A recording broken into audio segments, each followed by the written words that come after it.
Kargil war created a very deep impression on my mind. Very, very deep. I was a young captain. I saw so many casualties. I saw so much of young officers being martyred and giving up their lives for this country. It was a very, very major impression on my mind. मौका मिला बाबरी मस्जिद राम जन्मभूमि, उस time पे मैंने उसको बना हुआ देखा है और उसके बाद उसको जब वो उसको तोड़ दिया गया, गिरा दिया गया, उसके बाद वो भी देखा हमने. This is in the year 93. हम द्रास पहुंचे और द्रास में हमारा पहला ऑपरेशन वहां पे हुआ जिसमें हमने 26 मिलिटेंट्स मारे. 26 militants is a record even till today. And उस टाइम पे आप देखिए Vikram Batra and all those people, all those young officers. And very proudly they say कि I am from 13 Jack Riff, I am from 2nd Raj Riff, Vikram Batra's unit. There were two monks sitting and they were only in their that dhoti type होती है ना ये orange रंग की. Yes. सिर्फ lower ऊपर बनियान. In that freezing temperature I saw. Second shock I got was one of the monk looks at me and says मेरे को पता आप क्यों आए. Now what you will not believe. हम सभी को ये तो पता है कि पाकिस्तान हमारा बहुत बड़ा एनिमी है, बट क्या हमें पाकिस्तान पर ही फोकस करना चाहिए या नहीं? आज के हमारे पॉडकास्ट के गेस्ट है कर्नल सबिंदर सिंह वीरदी, जिनसे हमने जाना एक आर्मी ऑफिसर का माइंडसेट, उनकी ट्रेनिंग और आर्मी वॉर लाइक सिचुएशन को कैसे हैंडल करती है, कैसे मैनेज करती है. ये सारी चीज़ें हमने उनसे डिस्कस की. कर्नल वीरदी कारगिल वॉर की उस यूनिट के पार्ट थे जो सबसे पहले वहाँ पहुँचती है और सबसे आखिर में वहाँ से आती है. तो उन्होंने वॉर को ना सिर्फ क्लोजली देखा बट एग्जीक्यूट भी किया. उन्होंने कैप्टन बत्रा के साथ और भी बहुत सारे आर्मी ऑफिसर्स के साथ वर्क किया है. इन्हीं सब चीज़ों को लेकर आज पॉडकास्ट में हम उनसे जानेंगे कि कैसे ये सारी चीज़ें वर्कआउट करती है, कैसे हमारी इंडियन आर्मी नंबर 1 आर्मी है वर्ल्ड की, और क्या हमारी इंडियन आर्मी का एटीट्यूड होता है जो उसे बनाती है एक winning army in the world. So keep watching the show.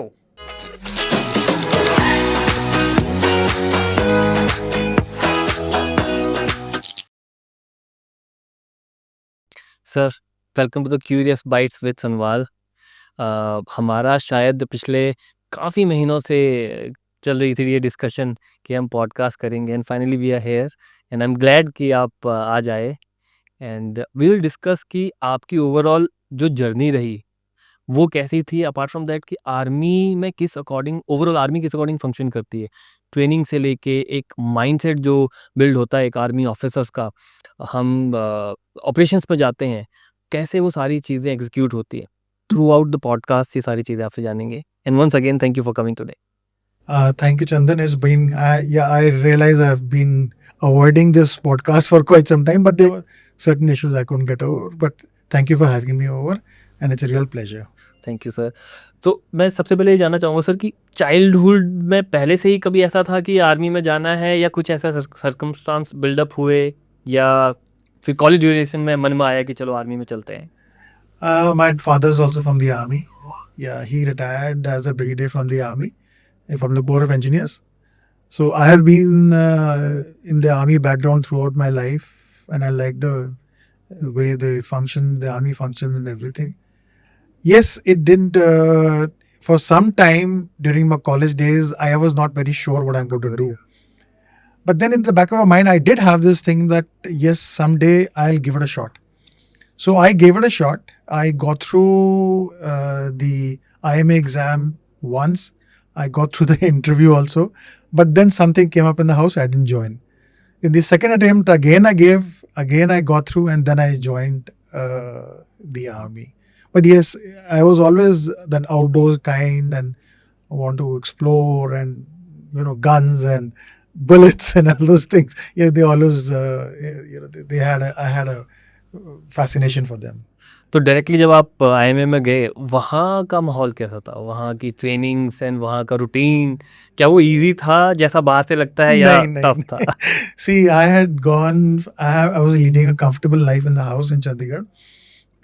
And I was going to the college, and the life in college is very different. You're going in your own time, and your dress is different, and shirt ke button khulle हुए, and enjoying yourself, talking, and going to the canteen and all that. IMA was a shock because the day I remember the first day we landed up, We removed our baggage. My father dropped me off at the IMA near my platoon, and from there, we were told to get a box, a certain dimension box, and a hold all. I don't know if you know a hold all. It's a bed hold all. You get a hold all, so you get that. And I remember picking up the box single-handedly and taking it to my room with no help from anybody. And they said that if you want any help, you request somebody. And seniors, of course, you can't request, and then I requested somebody else. They came, they helped me, but it was quite a shocker. तो कितना heavy होता है? It was a proper box, about 3.5 feet by 2 feet. अच्छा. So it's quite heavy. Plus other baggage is also there. So they said, no, lift it up and take it yourself. तो morning का क्या routine होता था? Morning वो जो normal morning होती थी या 3:30-4 बजे वाली मॉर्निंग होती थी? I'm talking of early 90s. Ji. So I joined the academy in early 90s. The first call in the morning, you have your PT, and that is around 5 o'clock it starts, 5:15 it starts, and then you have the whole day. Now, this is the daily routine, like you have your training, and then you have academics and all kinds of things happening around you. But the night time, when you are supposed to sleep, is the time our seniors had their way. The second termers, and there are 3 terms in IMA. So I joined as in the first term. So you have second termers and third termers. So they grind you. They try to make you tough, and they do make you tough, of course, physically and mentally both. So they put you through a very difficult routine at night. I don't want to go into those routines because it's called a kind of a parade at night we have. You can share some fun elements as well. Yeah. So we go through that routine at night. Next day we are supposed to attend our classes and have a breakfast, and then you have your rolling. We used to do a lot of rolling over there. So first time they used to put a lot of चाबी लगाते थे वो काफ़ी कि the boy has to be tuned. You're making a man out of a boy, and for that you require him to go through a level in which literally you come down to tears. Otherwise, you're not going to make a man out of him. You're not going to mollycoddling him in some way or something. So training in academy is people, yes, they do look after you if you get hurt and everything, but then they make you go through a routine which is, I will say, not at all seen anywhere in this. You cannot imagine in the civil life. You get hardly any time to sleep, and then you are going through a very physically very tough, mentally very challenging kind of a routine. So that routine they put you through. Then you're not sleeping at night. So next day morning you're sleeping in the class. So, and then you have to perform also. If you're sleeping in the class, then how do you perform? You come back to your cabin. You're given a cabin. Then the seniors are after you. And so this routine used to continue. So it gets the best out of you. What a man is, whatever you're capable of doing, much more than that. You see, the Indian Army is, I feel, I am very proud, and I feel it is the best army in the world.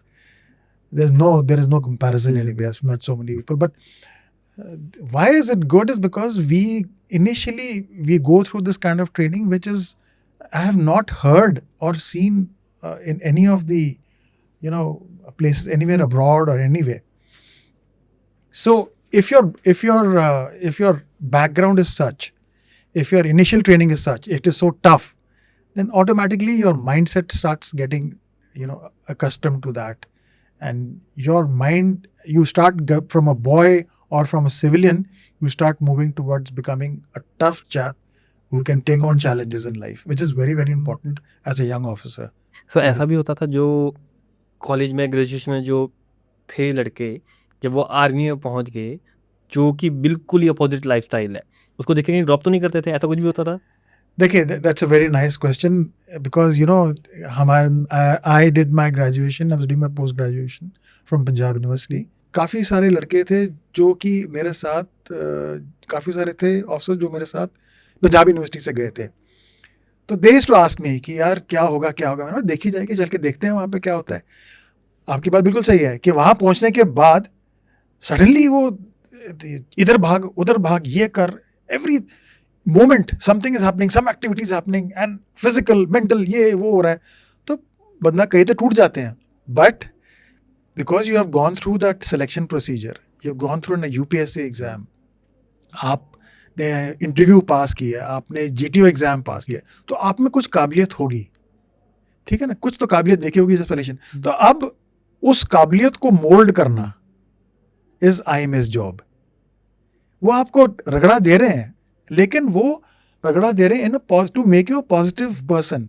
धीरे जो जिसको ज्यादा जोर लग रहा है उसको थोड़ा धीरे कर दो, जो ज्यादा आगे बढ़ रहा है उसको थोड़ा सा और करो कि उसकी अपनी लेवल जो आपका बेसिकली क्या आपका जो एक्सट्रीम जो लेवल है जो आपका उससे भी ज्यादा करो आप, उससे भी ज्यादा करके दिखाओ, so that you realise you are capable of doing much more. You run 10 kilometers, okay, you do 20. You do 20 kilometers, you do 30. You do 30 kilometers, you run 40. So gradually increasing, but making you feel capable that yes, you are capable of doing much more. That is what IM is there. And people who cannot cope up, they are encouraged in a very subdued and a very I will say in a very easy way, that they are pulled up and they're given a little break in the middle, so that you relax and then you keep up. Everybody can't cope up, so they're pulled up. ऐसा मैंने देखा नहीं. मैंने 3 terms हमारी हुई थी, कोई ऐसा कैडेट वापस नहीं गया वहाँ से जो कि बोलते हाथ खड़ा कर दे. हाँ, अगर आप बिल्कुल ही बोलते जी मैं तो होगा ही नहीं, अब तो ये तो मेरी जिंदगी है ही नहीं, this is not the way I am supposed to be treated. So there was there's a funny incident. One cadet came, he was already a engineer, they're called techos, so they are already BTechs, and they came and he came to the platoon. हम लोग भी सारे first timers थे, तो आके पूछता है कि मेरी गाड़ी और मेरा ड्राइवर कहाँ पे एंड मेरा ऑफिस कहाँ पे है as a cadet. So that is also, happened, and those kind of things have also happened. So what is the hardest part of training? See, Chandan, there is no hard. Everything is very gradual. So you are experiencing everything very gradually. It's not that suddenly they'll make you do 40 kilometers or they'll make you do 60 kilometers. Like Chendits, you have 62 kilometers. It's not suddenly. So it's gradual. 10 kilometers, 15, 20. So you don't feel the pain. Step by step. Step by step. So toughest ऐसा कुछ नहीं. Yes, there are 2-3 camps which are there, and we have run backs. So you have to go for a camp, you have to dig your trenches, and then you have to deploy yourself, and then you have to run back to the academy with the full weapon and with the load. So one is Bhadraj was one of the mountain warfare thing we used to have, and one was the final exercise is Chindits, which is the toughest they call Chindits. So that is a run back. That is, I would say, a little challenging. तो आपने 90s में join किया था, आपकी unit कौन सी थी और उस यूनिट का मेजर क्या टारगेट होता था? ये ट्रेनिंग के टाइम पे आपको यूनिट नहीं मिलती है. Okay. ट्रेनिंग के टाइम पे आपको बोलते हैं कि आप अपने ऑप्शंस दीजिए. You would like to join the armoured corps, you would like to join the infantry, you would like to join services, like that. What would you like to join? So as per your choice they give you the best what you're suited for and what is available. That is the best they'll try and give you. We have a military secretaries branch, and they decide and give you. Seeing your performance, like some cadet is very good in the academy in running. He is very good in physicals, but he's not so good in academics or something. So they will see everything. They'll judge and they make proper cards. Every day routine is made. You will not believe that the platoon commanders who are officers and company commanders, they have a daily routine chart how the cadet performs. Daily routine, what he's done. And we are about 50-60 of us. So each they write every day what he's done, what is his achievements. Based on that, they make a proper monthly and a yearly card. So as per that card, they allot you your regiment. Now you are allotted your unit or your battalion after you pass out from the IMA. जब IMA पास कर लेते हो उसके बाद आपको unit मिलती है, और जस्ट 2 दिन या पहले दिन जब आप पास आउट करने वाले होते हो उसमें आपको आपकी यूनिट मिलती है.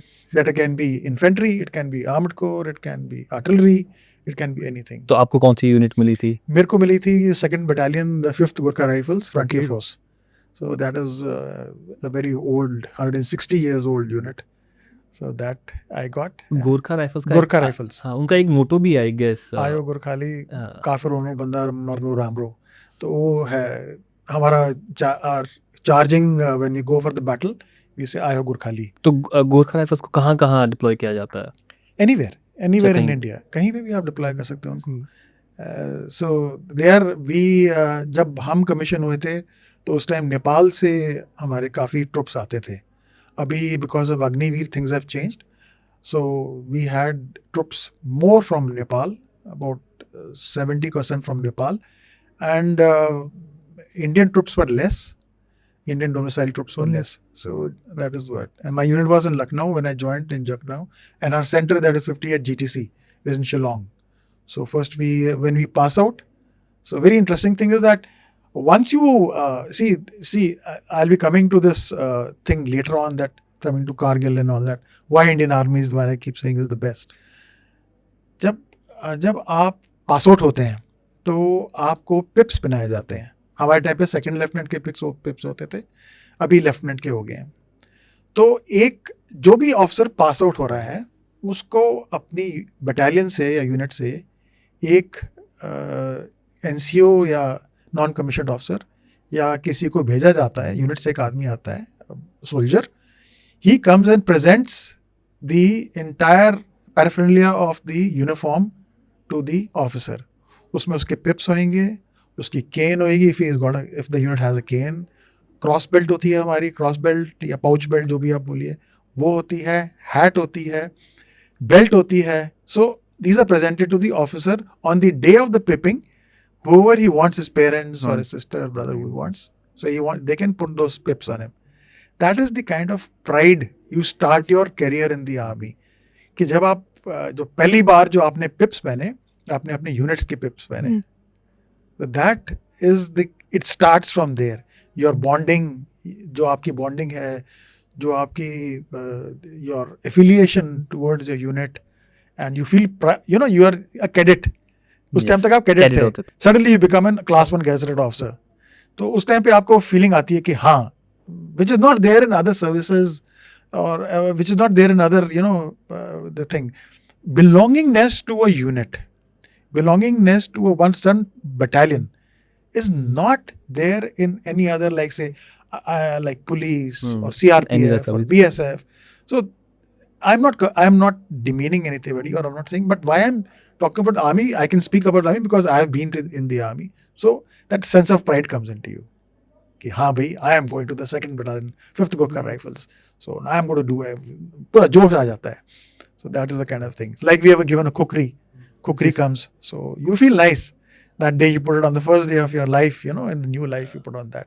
नहीं, मुझे भी आपकी इस बात से अपना मतलब, जब मैं स्कूल में था मैंने एनसीसी ज्वाइन की थी, तो हमें भी जब ड्रेस वगैरह सारी चीज़ें मिलती थी, एक फील करेंगे, प्राउड जो आता है, प्राइड जो फील होता है वो एक अलग ही होता है. You can't even explain, you can not, हां, it comes from inside. Yes.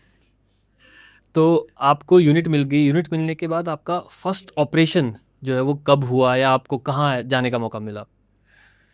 Chandan, I was not so lucky. मैं इतना लकी नहीं था कि मेरे को एकदम ऑपरेशंस मिल जाएं. जब मैंने यूनिट ज्वाइन की थी तो यूनिट लखनऊ में थी. आफ्टर मैं सेंटर जाने के बाद मैं लखनऊ पहुंचा अपने यूनिट में. तो पीस एरिया था वो, तो हम लोग पीस में होते हैं. We have generally 2.5 years peace and then 2 years in the field. So we had come back from field and we were in peace. लेकिन वहाँ से हमको मौका मिला बाबरी मस्जिद और राम जन्मभूमि, जो भी आप बोलिए, उस इलाके में जाने का. फैज़ाबाद के बाद पास जो एक्शन हो रहा था, वो हम उस टाइम पे मैंने उसको बना हुआ देखा है, और उसके बाद उसको जब वो उसको तोड़ दिया गया, गिरा दिया गया, उसके बाद वो भी देखा हमने. तो वो पहला मेरा एक्सपीरियंस था. नॉट ऑपरेशन नहीं था, एक्सपीरियंस था. उसके बाद हमारी यूनिट जब लखनऊ में थे तो हमको भेजा गया था पंजाब में, संगरूर में.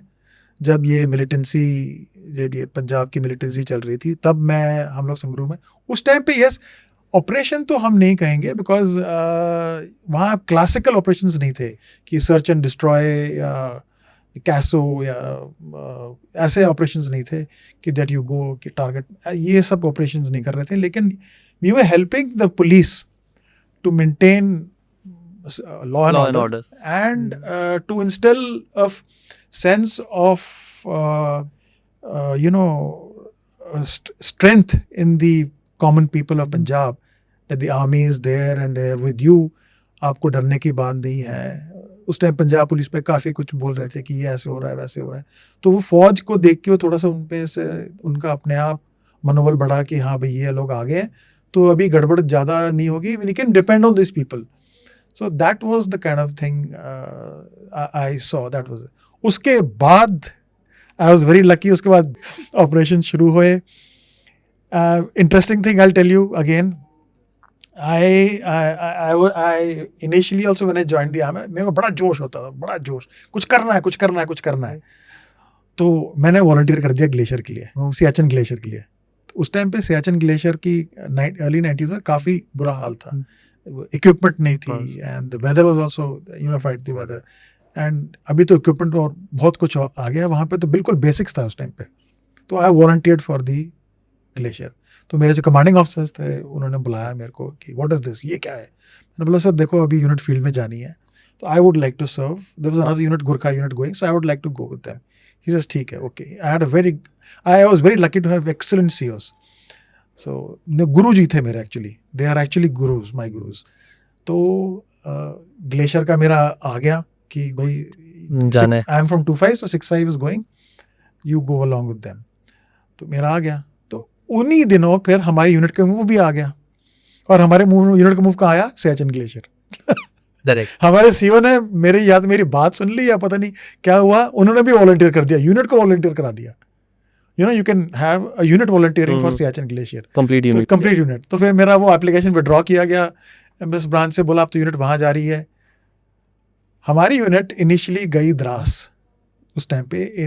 This is in the year 93. हम द्रास पहुँचे और द्रास में हमारा पहला ऑपरेशन वहाँ पे हो गया जिसमें हमने 26 मिलिटेंट्स मारे.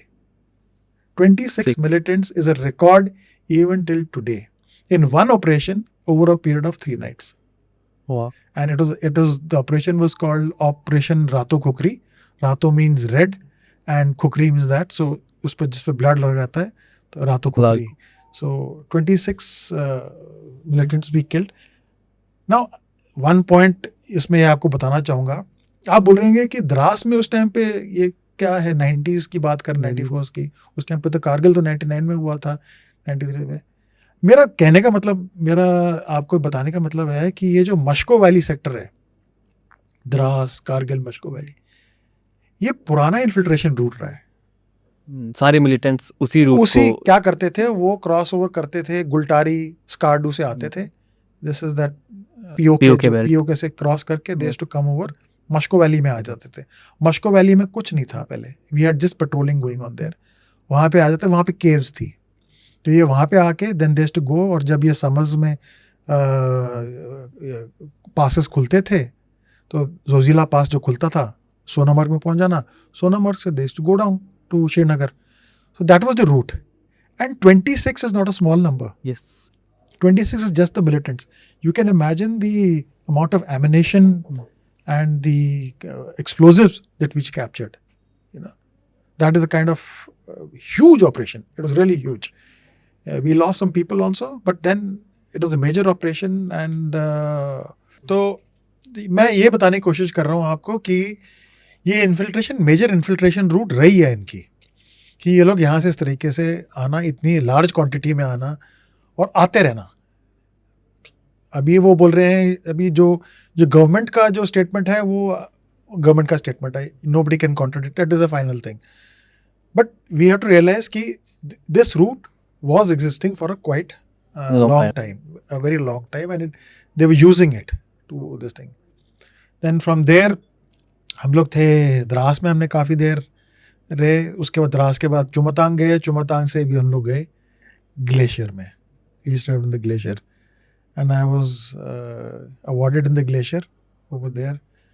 आई रियली एंजॉयड. ग्लेशियर में बोलते हैं कि जब आप ग्लेशियर चढ़ते हैं तो इतना वेदर का इतना ज़्यादा असर रहता है कि इंसान, जो नॉर्मल ह्यूमन बीइंग है, वो पहले तो चढ़ना ही मुश्किल हो जाता है. बट वहाँ जाके बिकॉज आपको भूख नहीं लगती तो you lose weight and you'll be surprised I gained wait.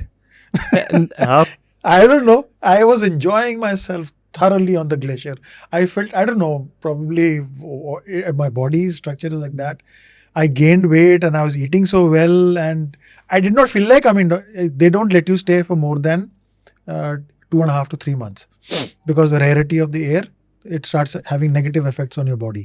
So एक टाइम होता है, उसके ज़्यादा आपको वहाँ रख नहीं सकते, डीइंडक्ट करना पड़ता है आपको. तो मैंने अपने कमांडिंग ऑफिसर को बोला कि सर मेरे को यहीं रहने दो, मैं बहुत खुश हूँ. बोलते हैं नहीं तुमको नीचे आना पड़ेगा. सो बड़ी मुश्किल से मेरे को बोला कि चलो अभी आप नीचे आ जाओ, और दूसरे ऑफिसर को, everybody needs a chance to, and it's quite a challenging thing, it's a very rare thing that you command troops on the Siachen glacier, because every day there is something else happening, something new happening. There's artillery fire of the enemy. एक तो दुश्मन का आपका ऊपर fire आ रहा है, दूसरा जो आपका environment है, that is fighting with you every day, every second. And coming to Siachen, should I go ahead with Siachen? Yes, I'll tell you about a very nice incident, or not a nice, a very harrowing incident of Siachen. So there is a hut, there's a small hut in, we call it the fiberglass की बनी होती है. तो उसमें सिर्फ 2 bunkers आ सकते हैं, 2 beds आ सकते हैं. वो कंपनी कमांडर की हट होती है. तो वो ग्लेशियर के ऊपर रखी होती है. Glacier is hard ice, blue eyes glacier के ऊपर, और नीचे से क्रेविसेस खुलते रहते हैं रोज. Crevices, that glacier is moving, so the crevice opens up from underneath. So I'm sleeping in the morning, and I am this thing, and my coastmate was de-inducting from a forward post. He was the RTOP, observation post. So he was de-inducting, and he came and went to sleep next to me in the bed which is next to me on the side. मैं सोता रहा. मेरे को फिर थोड़ी देर के बाद आवाज़ आ रही है, हेल्प करके आवाज़ आ रही है.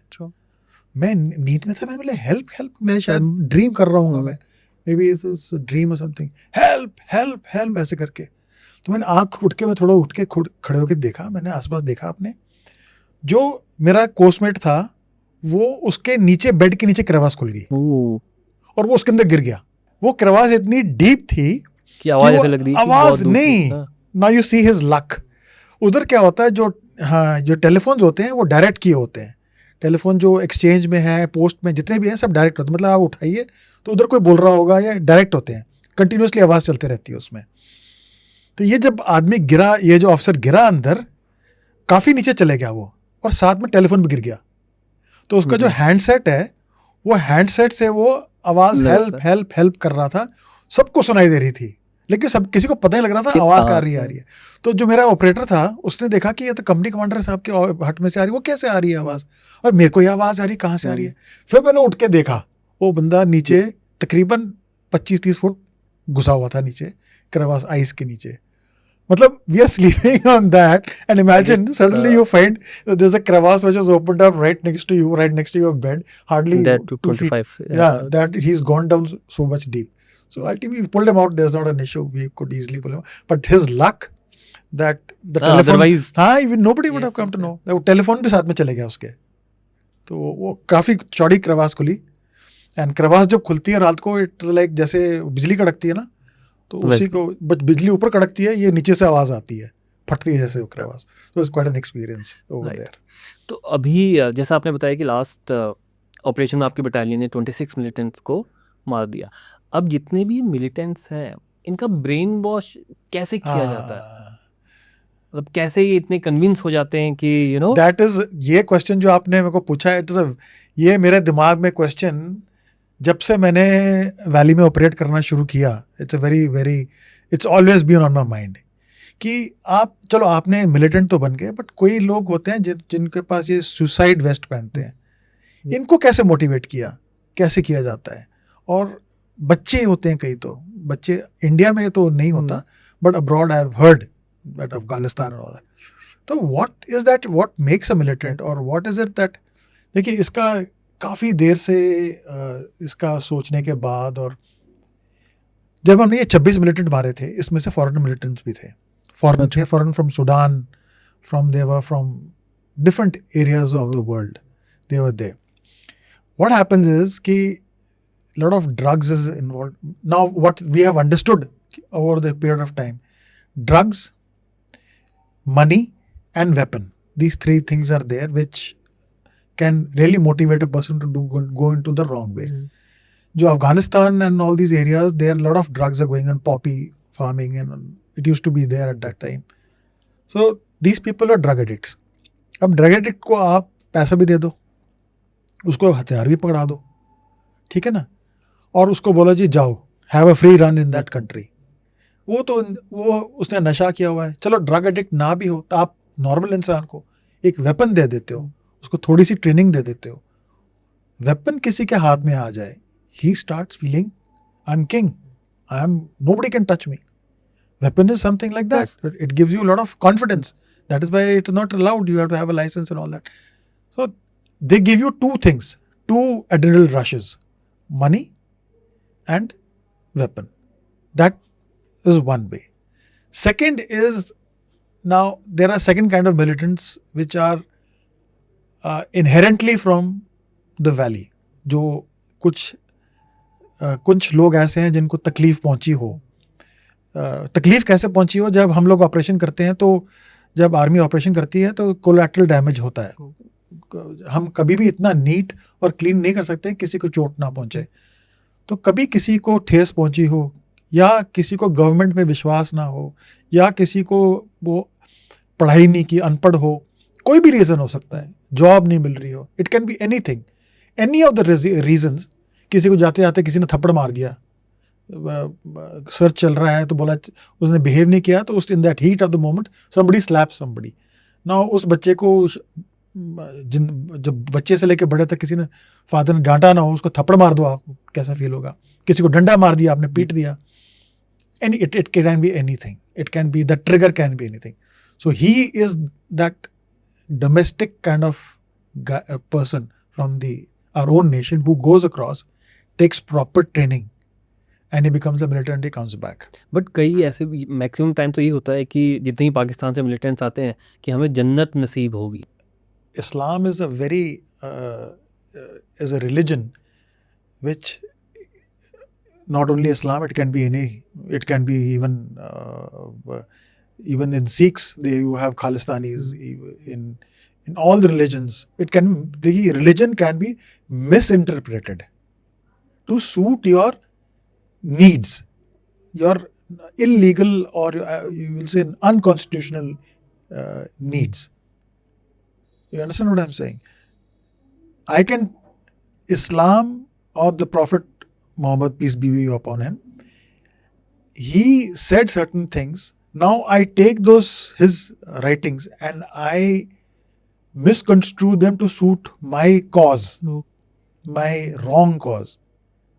I can do that. So that is one of the reasons why, these kind of things, these problems then come up. So it's not only one Islam as a religion, it can be any religion. So this is why these kind of issues do come up. So I have heard stories like कि militants आए, अब जिनको किल कर दिया वो तो चलो चले गए, अब जो कुछ बचे हैं उनमें से कई बार कुछ ऐसा भी होता है जो यहाँ देखते हैं यार इंडियन आर्मी जो हमें बताया गया था उससे बिल्कुल ऑपोजिट है चीज़ें, सब कुछ ही अलग है. और कुछ इंडियन ऐसे भी आते हैं जिनको इन दी एंड आर्मी प्रॉपरली उनको ट्रेन करती है और बाद में कुछ ने आर्मी भी ज्वाइन की है. तो ऐसा भी मैंने सुना, क्या ऐसा कुछ भी होता है? हाँ, हमारे टाइम पे there were I will not take that particular name of those people. 90s में, mid 90s में कुछ लोग जो कि गुमराह हो गए थे पाकिस्तान के. now you must understand Pakistan, why I'll come to you can ask me later on why the Pakistan is a failed state. कुछ लोग गुमराह हो जाते हैं उस टाइम के लिए, उस टाइम पीरियड के लिए, बट व्हेन जब वो पाकिस्तान जाते हैं, वहाँ जाके स्टेट देखते हैं क्या है, कितना बुरा हाल है वहाँ पे, फिर वापस आते हैं, फिर एक्शन करते हैं यहाँ, फिर आके उनको फैमिली तंग होती है, उनकी रोज सर्चेज होते हैं घर के, तो they go through lot of problems. Now those people they come up to us and say कि सर हो गया, अब हम इससे ज़्यादा हम नहीं कर सकते हैं, अब बहुत तकलीफ है, हमारी फैमिली को तकलीफ है, बच्चे उनके जो साथ के ब्रदर सिस्टर्स हैं उनको सरकारी नौकरी नहीं मिलती, always they are under surveillance, कि कब आएगा इनका भाई, कब पकड़ेंगे. सो उनको फिर they come and they surrender. Now those people are trained, they have seen everything, they know how the dealings are, how to speak on the radio set. They're already trained. Yes. And they know how to operate within these people. So they're very valuable kind of a asset. Which treasure है एक तरह से. yeah. So is a terrorist who has come to our side. So why should we? And he is, वो बोल रहा है कि भाई मैं अब, so we will look at him through a different lens altogether. Obviously we have. Yeah, Yes. the filter will be different to look at him at a later stage. But then we utilized them. We had them in a big way. There was a certain name. I will not take that name. They were there, and they were even paid. They were paid, and they were given proper kind of you can say a pseudo job to, and they were very helpful to us. They were very good hunters. You'll be surprised because they knew ये लोग कहाँ पे हैं, कैसे बात करते हैं, कैसे चलते हैं, सारी चीजें. बट उनको मॉनिटर करना और उनको कंट्रोल में रखना was a very big challenge. क्योंकि वो सिविलियंस हैं और वो वेपन है उनके पास, तो कुछ गलत अपनी पर्सनल कोई निकालने के लिए, एनिमिटी निकालने के लिए वो ऐसा काम ना कर बैठे. तो keeping a check on them was difficult.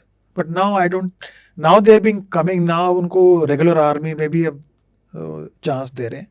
So they being given a chance because they now we are saying that you are coming to the main stream. आप आके देखो तो सही कितना इंडिया कहाँ पहुँच गया है. इंडियन आर्मी कैसी फंटास्टिक ऑर्गेनाइजेशन है. कितने इंडिया, दिल्ली में जाके देखो कितना freely you can roam around. So when they see, वहाँ जाके आंखें खुलती है इनकी.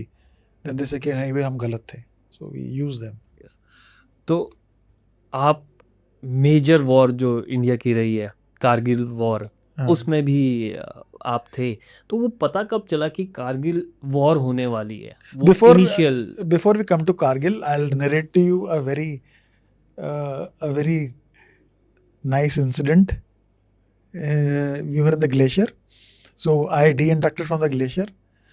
तो जो एक सियाचिन ब्रिगेड है, ठीक है, I'll come to Kargil after that. We'll come to Kargil after that. Siachen brigade है, तो मेरे को बोला गया कि आप 2 ट्रक्स लेके जाइए और सियाचिन ब्रिगेड की पे लेके आइए. और उस टाइम पे क्या होता था, बैंकिंग सिस्टम नहीं होता था. There was no this UPI या नथिंग वाज देयर. क्या होता था, बैंक से पे आती थी एंड फिजिकली डिस्ट्रीब्यूट होती थी to everybody was given money like in hand and pay book में एंट्री होती थी. So that kind of thing. So I was told कि आप पूरी brigade, Siachen brigade was one of the biggest independent brigades at that time. So मेरे को बोला, and the amount was 1.7 crores. Now 1.7 crores today you will think it's not much. एक suitcase, that's it. But what if I tell you that at time 200 रुपए का note नहीं होता था, 500 का नहीं होता था, 1000 का नहीं होता था, 100 रुपए का नोट होता था, ठीक है. And 1.7 crores was equal to say 10-15 crores today. 10-15 crores today. 100 का नोट, ठीक है. आपको 1.7 crores गिनने हैं. अच्छा, गिनने भी है नेचुरली, आप तनख्वाह लेके आ रहे हो, ठीक है. तो हम लोग थे उधर, we were in the Shyok valley is there. Shyok valley से you come up to Khardungla top and then you come up to Leh में था बैंक, SBI का, स्टेट बैंक ऑफ इंडिया. तो वहाँ से मैंने 1.72 2 ट्रक्स दी गई मेरे को, और साथ में गार्ड दी गई, एक JCO और 10 लोगों के साथ में गार्ड. तो हम ट्रक लेके आ गए. We drove up from there's a place known as Thois, जहाँ पे ब्रिगेड आई है, प्रतापुर थॉइस. सो वहाँ से हम, शक्तिमान होती थी उस टाइम पे, पता नहीं किसी ने देखी नहीं, शक्तिमान 2 लेके हम आगे ले, रात को रहे और सुबह हमने जाके कलेक्शन शुरू की. तो जब हम बैंक में गए तो मेरे सामने वो बोला कि आप आ गए हो. मैंने बोला हाँ जी. तो बोले जी ये कैश है, ये करेक्ट कर लीजिए, आपका 1.7 crores ये आपके ब्रिगेड का है. तो उन्होंने कहाँ है, तो कमरे में लेके गया. वहाँ पे आप बिलीव नहीं करोगे Chandan, at least 8 foot by 8 foot का इलाका था. It was covered with cash, bundles and bundles and bundles of cash, 100 के note. And that you have to count as well. You have to count. अगर मैं उसको काउंट करना शुरू करूँ तो मेरे 3 दिन लग जाएंगे उसको काउंट करने में. तब मैं क्या करूँ? Now here is what you know, that sixth sense or whatever you might call comes in. तो मैंने उसको मैनेजर को बोला, मैंने बोला कि देखिए अभी इसको मैं काउंट करना शुरू करूँ, मैं तो 3 दिन यहाँ लगा रहूँगा, 10 बंदे भी लगेंगे तब भी नहीं काउंट कर पाऊंगा.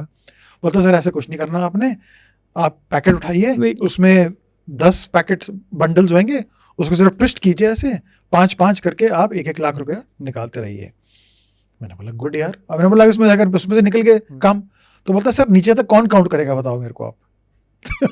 नीचे भी तो किसी को काउंट करना पड़ेगा, जिसको आपने एक बंडल पकड़ाया उसको भी, तो बोलता सर अब वो तो आपकी किस्मत, अगर 100 रुपये इधर उधर गए। तो मैंने बोला चलो, then I collected one. So I came back and as I came out of the bank it was around 3 o'clock in the afternoon. Weather pack up हो गया, स्नोफॉल शुरू हो गई करदुंगला में। बोला वापस कैसे जाएं यार, now you carrying so much of cash, you can't go across the Kardungla top is 18,500, the highest motorable road in the world. So you have to cross that top and go back to Thois. So I said, क्या करें? तो I rang up my brigade major, जो boss होते हैं दूसरी तरफ, boss नहीं मतलब जो सीनियर ऑफिसर हैं।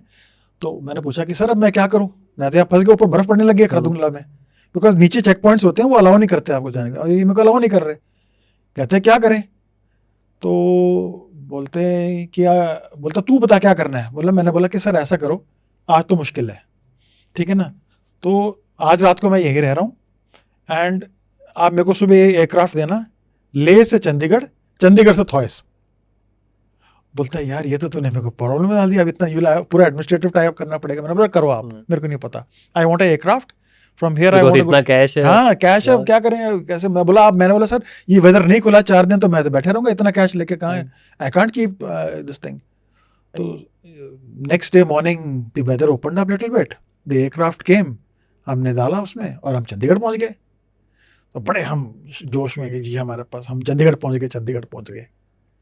हम चंडीगढ़ पहुंचे तो अब वो एक रात तो रहना था चंडीगढ़ में, तो अब चंडीगढ़ में कैश कहाँ रखे, 1.7 करोड़ आप कहाँ रखो। अब उसमें फौज में एक बड़ा अच्छा सिस्टम होता है कि क्वार्टर गार्ड होता है, क्वार्टर गार्ड में आप कैश डाल देते हैं और क्वार्टर गार्ड को वो सील कर देते हैं कि आप वहाँ से दें। तो मैं क्वार्टर गार्ड में गया, मैंने बोला कि मैंने जो यूनिट कमांडर था, मैंने बोला कि ये सर ये पैसे हैं, इनको रखिए रात के लिए। बोलता गिना, मैंने बोला गिन लो आप।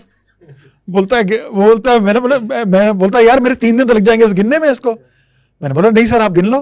बोलता है अगर मैं गिनूंगा तो मैं ले, now he is also right, बिना गिने में कैसे रख लूं। तो मैंने बोला अब क्या करें, तो दूसरी यूनिट में गया, मैंने बोला सर इसको रखो, मैं अपना गार्ड चला दूंगा यहाँ पर रात को। मैंने बोला, बोलता ना मैं हथियार और एमुनेशन इकट्ठे नहीं रखूंगा, हम we have a policy that ammunition and weapon are not together and different unit can not come and get into your this thing. तो मेरा सर गिनो उसको, ऐसा मैं बोलता सर मेरा आप दिमाग खराब कर रहे हो, इतना सारा इतना कैश ले आए उठा के, ये तो 8 फुट में, there were 15 boxes trunks, 15 box. बोलता है मेरे को तो 4 दिन लग जाएंगे गिनते गिनते। तो मैं I was in a quandary, I rang up my brigade headquarter. मैं बोला सर ये तो पंगा पड़ गया।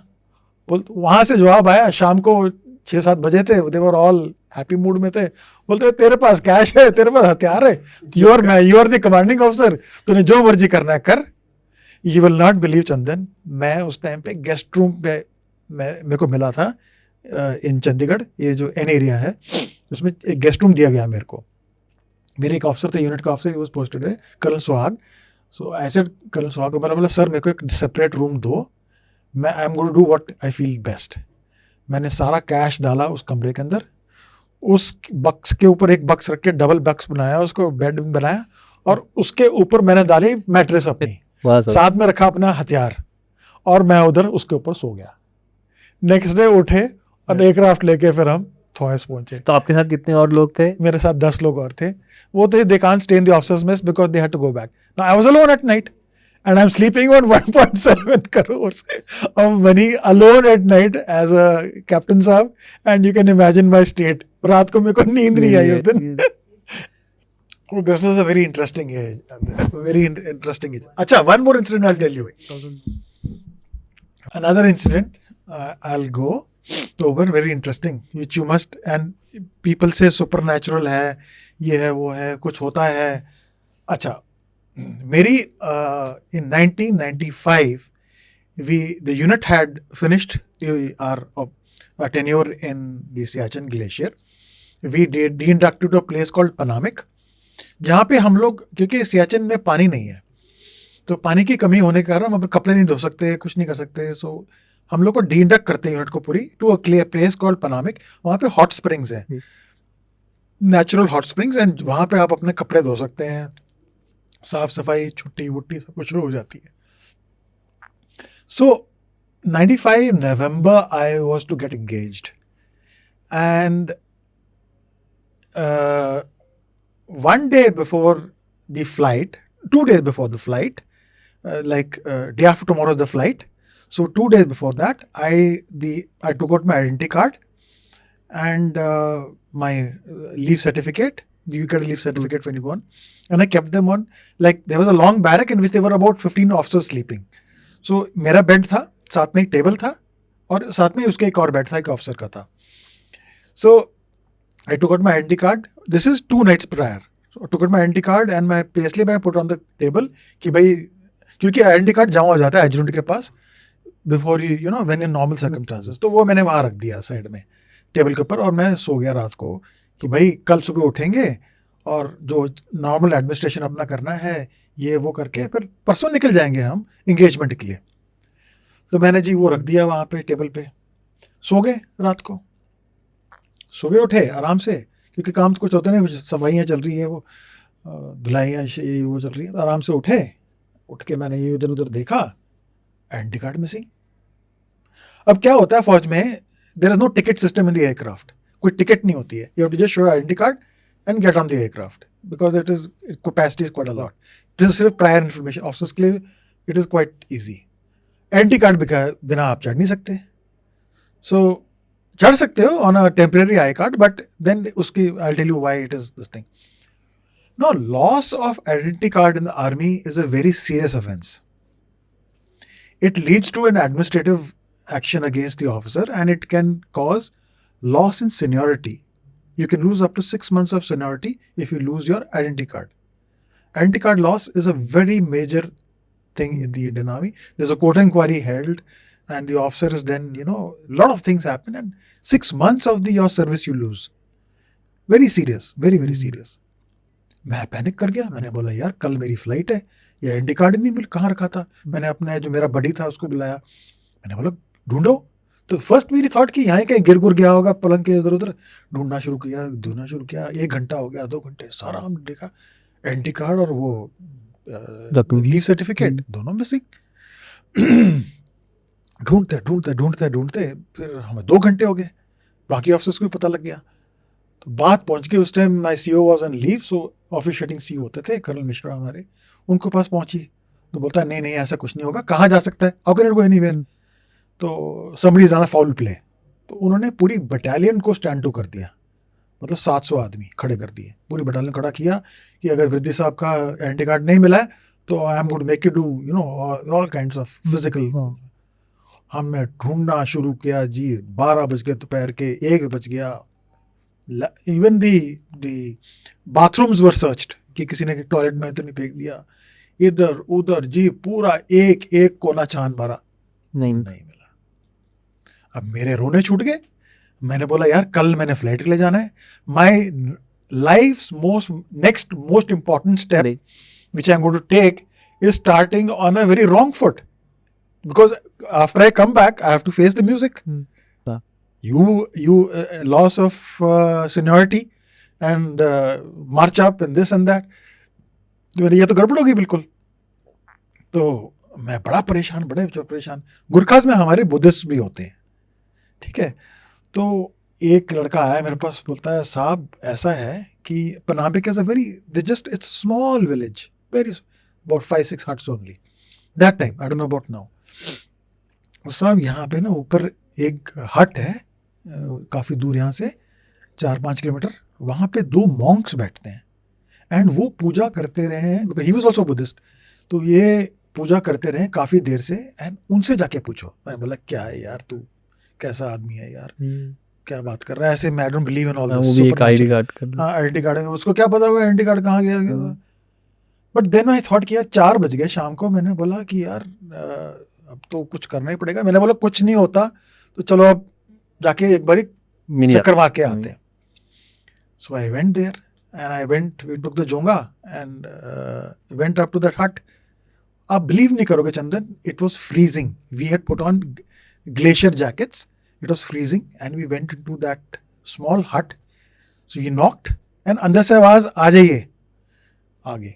तो हमने दरवाज़ा खोला, there were 2 monks sitting on the, जैसे मिट्टी की पुताई की हुई होती है ना जगह, उस पर बैठ के, सामने एक दिया जल रहा था उनके, वो बैठे, and they were only in their that's dhoti type होती है ना ये ऑरेंज रंग की, सिर्फ लोअर ऊपर बनियान।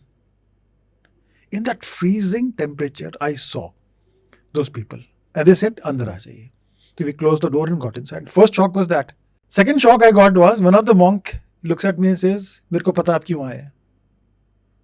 I said, what? This is a true story. The people who went with me, they have seen it. The guy says, मेरे को पता आप क्यों आए हैं? And his Hindi was not, I'm talking to him in good fluent, but he was taking very broken kind of Hindi. So I'm just giving it in a faster way.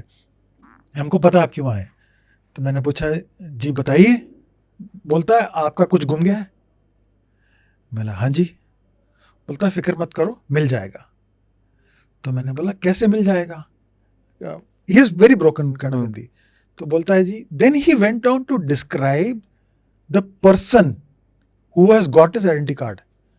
I was amazed. He says उसकी मूछें हैं। अब गुरखाज में मूछें तो बहुत कम होती हैं। मैंने बोला मूछें वाला कौन है यार ये? ऐसी now he is going of the line. उसकी मूछें हैं, गोल सा फेस है, मूछें हैं, और वो आके आपको शाम को मिलेगा। मैंने बोला कमाल है यार, ये क्या बात हुई? I didn't believe him. I said he came back to my room.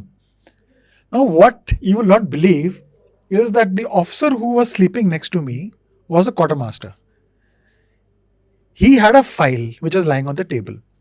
जब उसने सुबह फाइल उठाई तो उसका जो बडी था, तो ये मेरे डॉक्यूमेंट्स वहीं पड़े थे, उसने मेरे डॉक्यूमेंट्स भी उस फाइल के अंदर डाल दिए। And he went off for a conference to the brigade headquarters. वो सुबह सुबह निकल गया, वो आइडेंटिटी कार्ड डाल के उसमें, और को किसी ने बताया नहीं उसने। और उसको रियलाइज हुआ जब वो ब्रिगेड हेडक्वार्टर पहुंचा, तब रियलाइज हुआ कि इसमें आइडेंटिटी कार्ड और वो। नहीं सर कुछ नहीं, वापस लाके दे दूंगा मैं। और तब तक सारा दिन निकल चुका था। We came back in the evening. यहाँ पूरी बटालियन हिली हुई यहाँ पूरी बटालियन हिली हुई है। और वो बोलता, मॉन्क बोलता कि उसकी he had moustaches, he had a round face.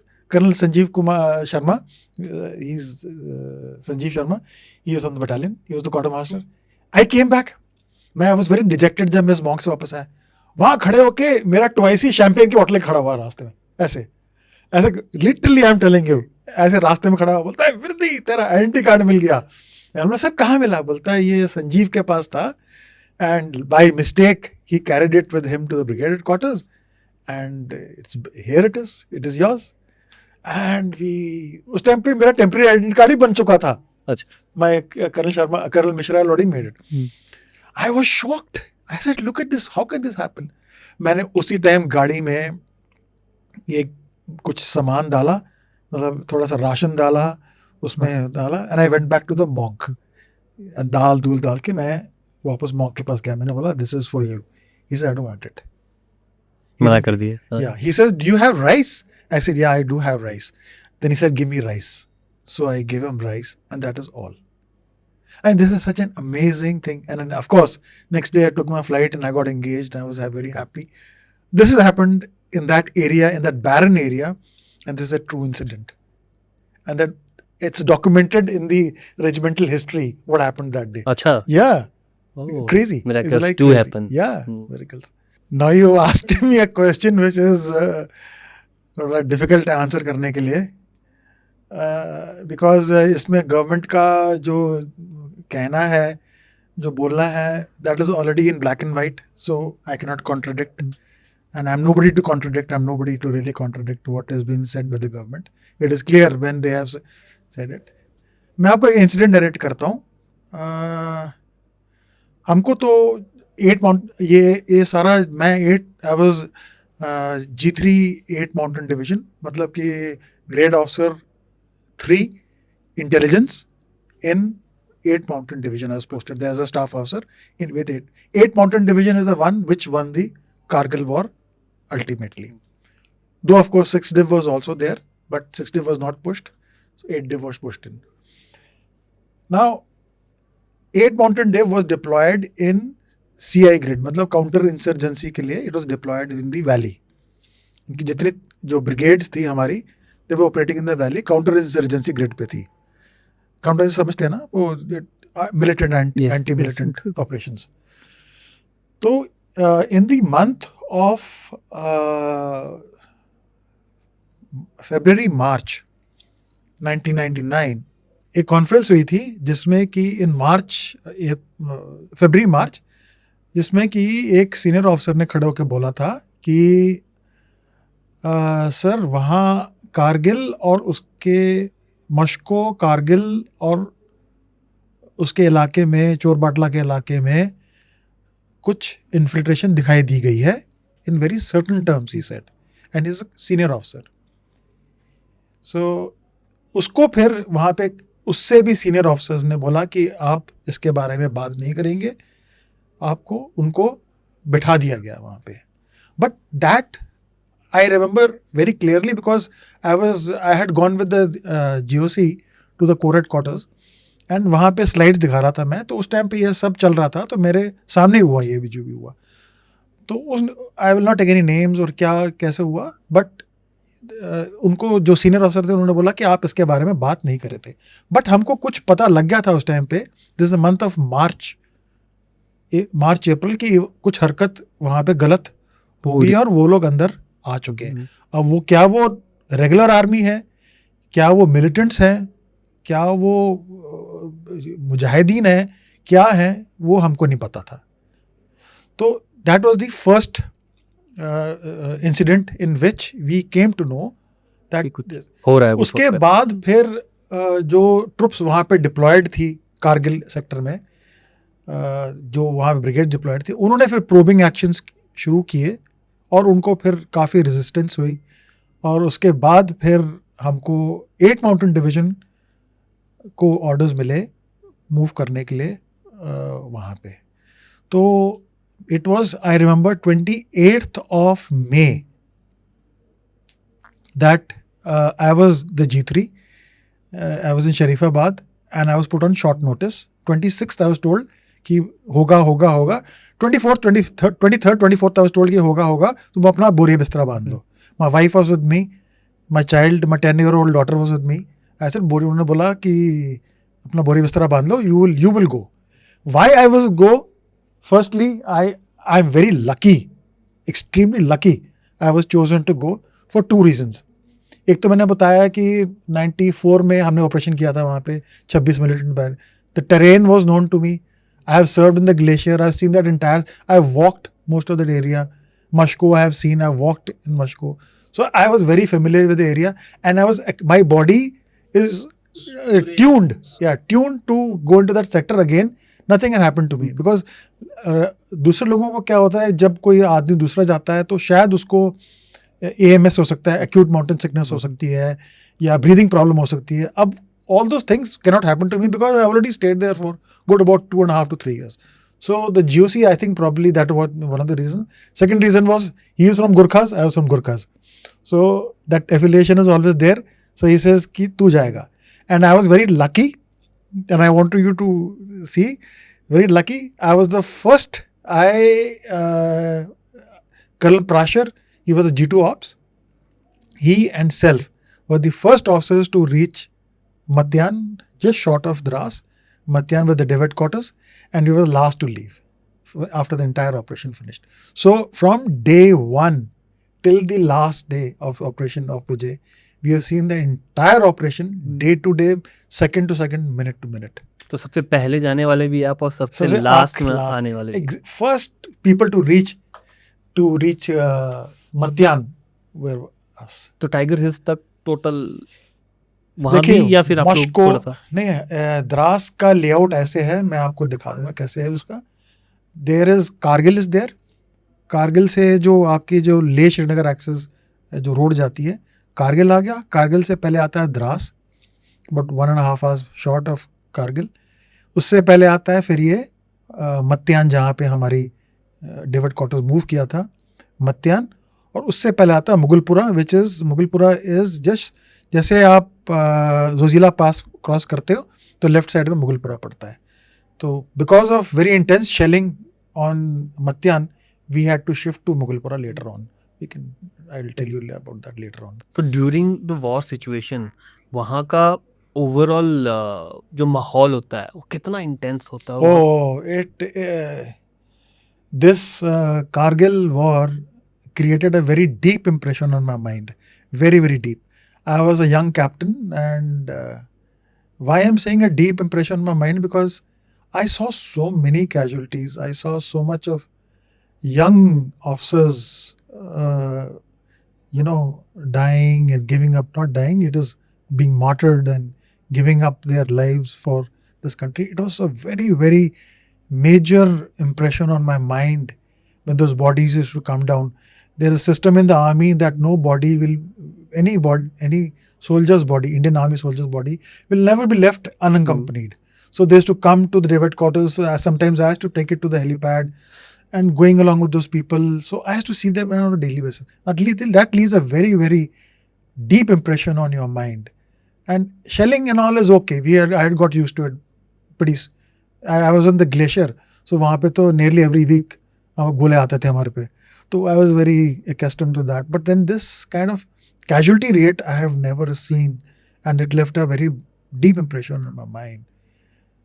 And why we won the Kargil, I wanted to tell you, your entire thing of this podcast thing.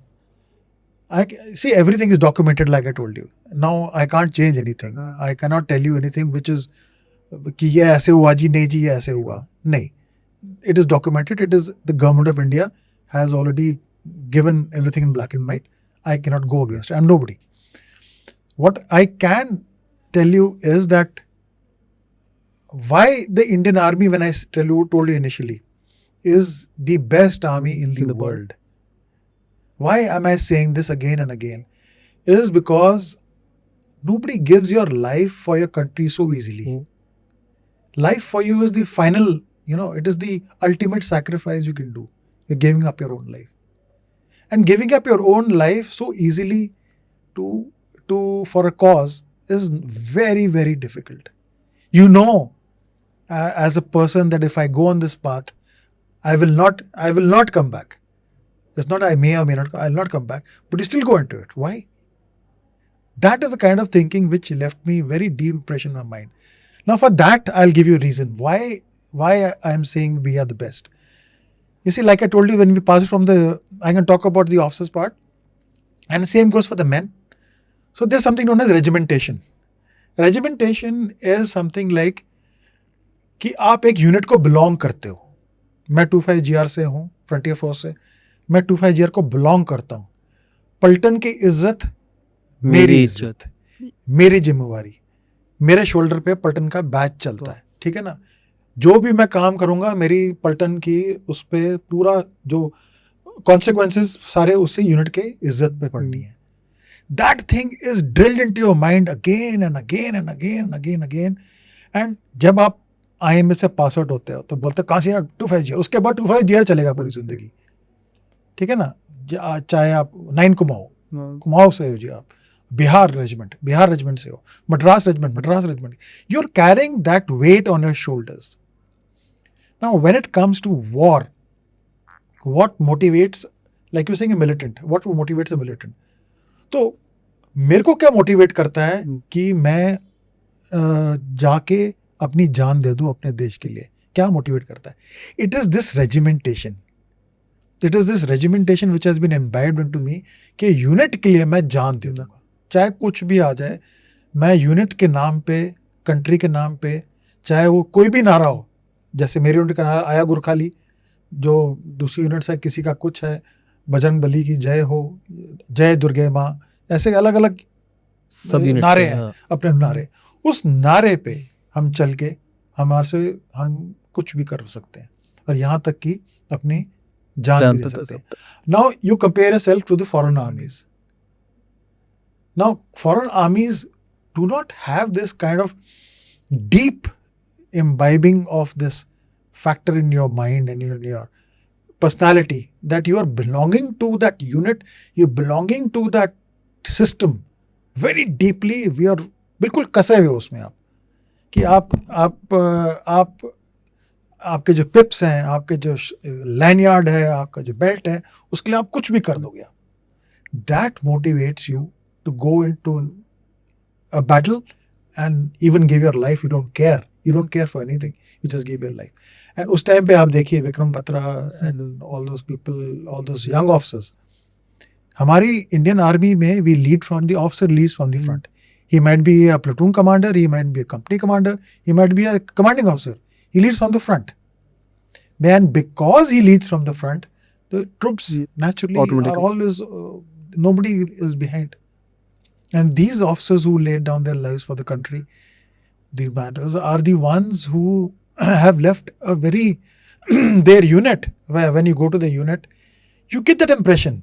And very proudly they say, I am from 13 Jack Riff, I am from 2nd Raj Riff, Vikram Batra's unit. And I am from this unit, I am from that unit. I am from 2nd Naga, I am from 1st Naga, I am from all those units which are 18 grenadiers, 22 grenadiers. All those units who did so well over there, that sense of belonging comes automatically. So I hope I'm able to. Yes, absolutely. उस unit के लिए मैं जिस unit की tradition इतनी तगड़ी है उसके अगेंस्ट में कैसे जा सकता हूँ? उस ट्रेडिशन को I have to carry it forward.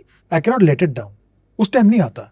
वो जोश इतना ज्यादा होता है ना कि आज तो भाई या आर या पार काट देंगे या कट जाएंगे, ऐसे होता है. तो जो ऑफिसर्स का और सारे वहाँ पे जितने भी पर्सन्स उनका जो बॉन्ड होता है वो ट्रेमेंडस बॉन्ड.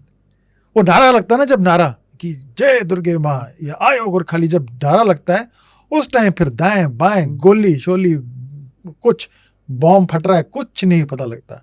बस उसकी मुंडी हाथ में आनी चाहिए और ऐसे, चाहे गोली चला रहा हो चाहे कुछ भी कर रहा हो. That is the kind of जोश. तो जब आप एक्चुअल वॉर में जा रहे हो, जितने भी आपके साथ बाकी ट्रूप्स के लोग भी हैं, तो उस टाइम तो माइंड में सिर्फ एक ही गोल रहता है, जैसे आपने बोला, तो मुंडी हाथ में चाहिए अब तो.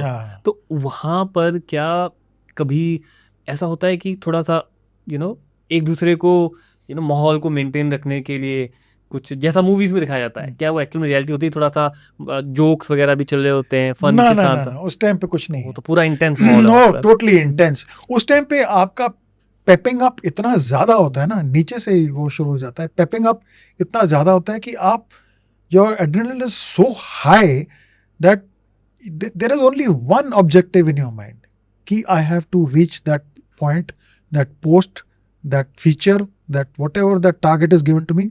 उसको मैंने किसी भी हालत में किसी भी तरीके से मेरे को कैप्चर करना है. उसको खत्म करना है. दुश्मन को कैसे खत्म करना है.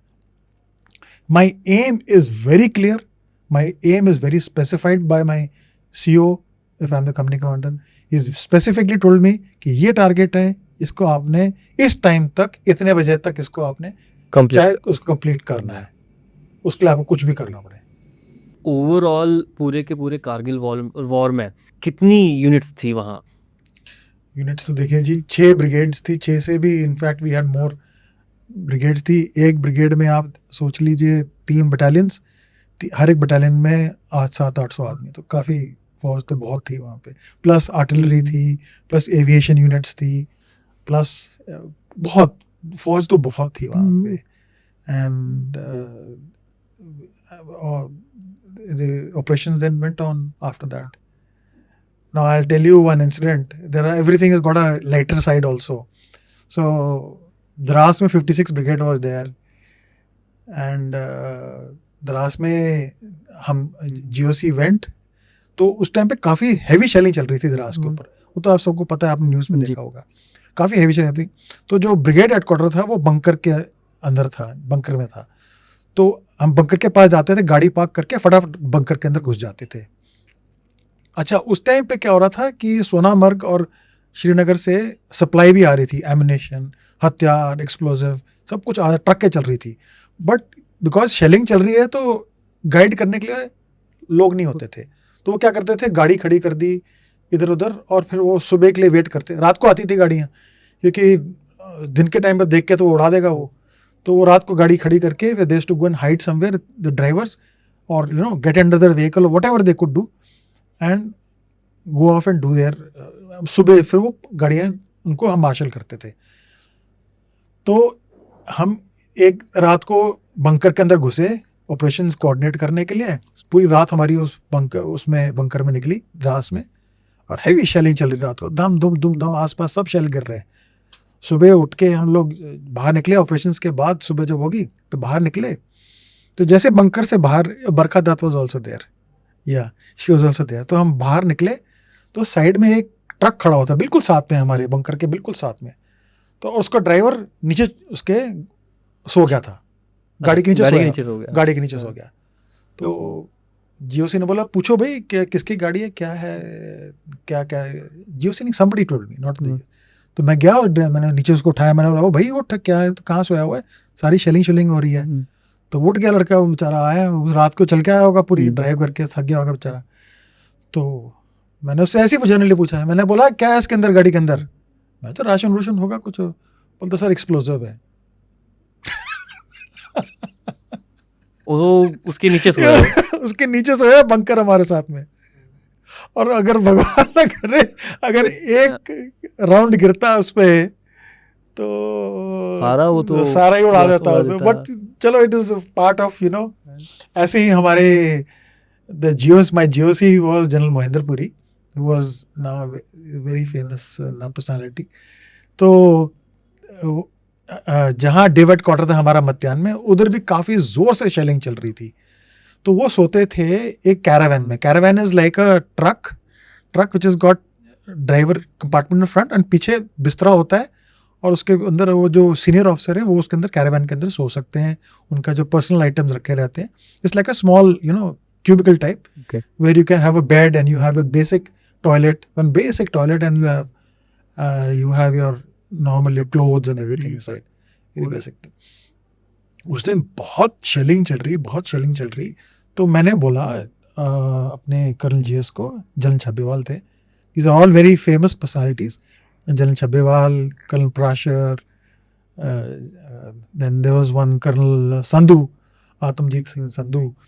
They are all very, very, very. We were a very few of us who were that small group of 8 Mountain Division officers who were there, who right from the beginning, right till the end. So GOC was General Mohinder Puri, who very famous. General Chabbiwal, Amarjit Singh Chabbiwal, he was the Colonel GS from the Armored Corps. Then Colonel Sanjeev Prashar was there. He was G2 Ops, and Colonel Sandhu was the DQ. He did a fantastic job also, and Colonel Prashar also, hats off to him. So रात को shelling हो रही है, एक round land किया near the जीओसीज हट, जीओसीज Caravan. उस round ने उसके ग्लास उड़ा दिया पूरा, जीओसी का जो ट्रक का जो सामने वाला विंड स्क्रीन है उसको उड़ा दिया।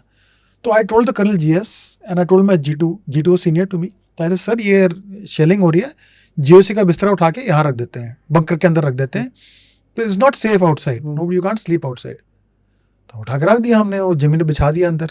तो जीओसी आए वापस कहीं से आगे से, फॉरवर्ड से, ही गॉट एंग्री, ना मैं सोऊंगा तो वहीं अपनी कैरावैन में उन्होंने दुर्गे माँ की मूर्ति रखते थे अपनी कैरावैन में, उसी की पूजा करते थे। तो इस मैं सोऊंगा वहाँ पे। हमने बोला सर, हमने बहुत उनको बोला कि sir it's not safe, active shelling बहुत क्लोज आ गई थी, आसपास सब फट रहा है। हाँ, वो नीचे सो गए। रात को फिर एक शेल फटा वहाँ पे जीओसी के कैरावैन के आगे। उसका जो स्प्लिंटर था वो इंजन कंपार्टमेंट को फाड़ के, और जो बिस्तरा था जीओसी के बिस्तरे के साथ से नीचे से निकल के पीछे जाके इतना बड़ा स्प्लिंटर उसका जाके फंसा हुआ, and nothing happened to him. ये मॉर्निंग में चेक किया, सामने फटा हो। And these are the kind of incidents like we have. तो सर ओवरऑल वॉर कितनी डिफिकल्ट थी ये? देखिए इंडियन आर्मी के लिए I feel it was one of the most challenging wars. Why? Because here you are fighting the enemy and you are fighting the terrain. हम यहाँ बैठ के या कोई नॉर्मल जो इंसान सिविलियन जो है अपने घर में बैठ के वो अपनी वाइल्डेस्ट ड्रीम में भी सोचना चाहे तो वो सोच नहीं सकता कि जो टेरेन जो है वो कितनी डिफिकल्ट थी।